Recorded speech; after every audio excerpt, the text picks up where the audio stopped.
দর্শক বন্ধু, আজকের ভিডিওর বিষয় যারা ব্যবসা বাণিজ্য করেন, যারা দোকানদারি করছেন বা দোকান চালান, যারা অনেক সময় দেখা যায়, অনেক সময় এই কথাটা অনেক আমার ক্লায়েন্টের থেকে, কাস্টমারের থেকে শোনা যায় যে দোকানে নজর লেগেছে কিংবা দোকানের নজর দোষ যে ব্যাপারটা। আপনার ব্যবসা প্রতিষ্ঠানে যদি নজর লাগার কোনো ব্যাপার থাকে, কিংবা আপনার ব্যবসা খুবই ডাউন চলছে, আগে খুব ভালো চলতো, কিংবা ব্যবসায় আপনি লাভের অংশ খুব কম দেখতে পাচ্ছেন, লাভ হচ্ছেই না বলতে গেলে চলে, ব্যবসাটা আগে বরাবর চলতো, এখন খারাপ চলছে, এরকম যদি ব্যাপার থাকে দর্শক বন্ধু, তাহলে আপনাদের কাছে সবার কাছে অনুরোধ করব এই ভিডিওটি প্রথম থেকে শেষ অবধি স্কিপ না করে দেখবেন। ভিডিও শুরু করার আগে প্রত্যেক দিনের মতন আজও বলছি, এখনও যারা চ্যানেলটিকে সাবস্ক্রাইব করেননি তাদের উদ্দেশ্যে বলছি, দয়া করে চ্যানেলটিকে সাবস্ক্রাইব করবেন, সাবস্ক্রাইব করে নিন চ্যানেলটিকে, ও বেল আইকন প্রেস করে নোটিফিকেশান অল করে রাখবেন, যাতে আমার কোনো ভিডিওর আপনাদের মিস না যায়।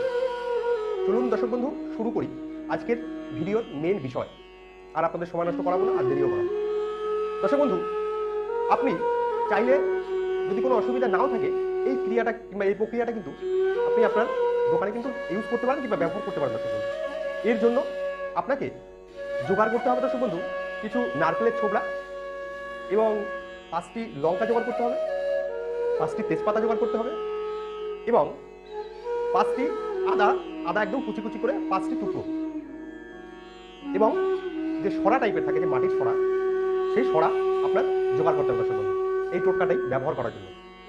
এই জায়গাটা একটু মন দিয়ে শুনবেন।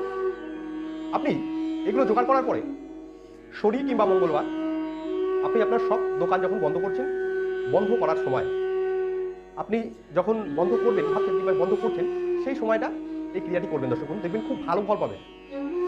আপনি প্রথম সেই মাটির সরাটার উপরে কিছু নারকেলের ছোবড়া দেবেন, এবং নারকেলের ছোবড়াটি আগুন দিয়ে ধরিয়ে দেবেন, যাতে একটা আগুন সংযোগ করে ধরিয়ে দেবেন, আর যাতে একটু ধোঁয়া হয়। দর্শক ধোঁয়া হওয়ার পরে আপনি সেই নারকেলের ছোবড়ার মধ্যে আপনার দোকানের সামনে ফেসটা যত দূর থাকবে, আপনি যখন এই ধরুন শুকনো লঙ্কা 5টা ডান হাতের মধ্যে মুঠ করে নেবেন, ডান হাতের মধ্যে মুঠ করে নিয়ে আপনার দোকানের শাটারের এরকম একদিক থেকে আরেক দিক এরকম 7 বার ঘোরাবেন দর্শক বন্ধু, এরকম করে লঙ্কাগুলো 7 বার ঘোরাবেন।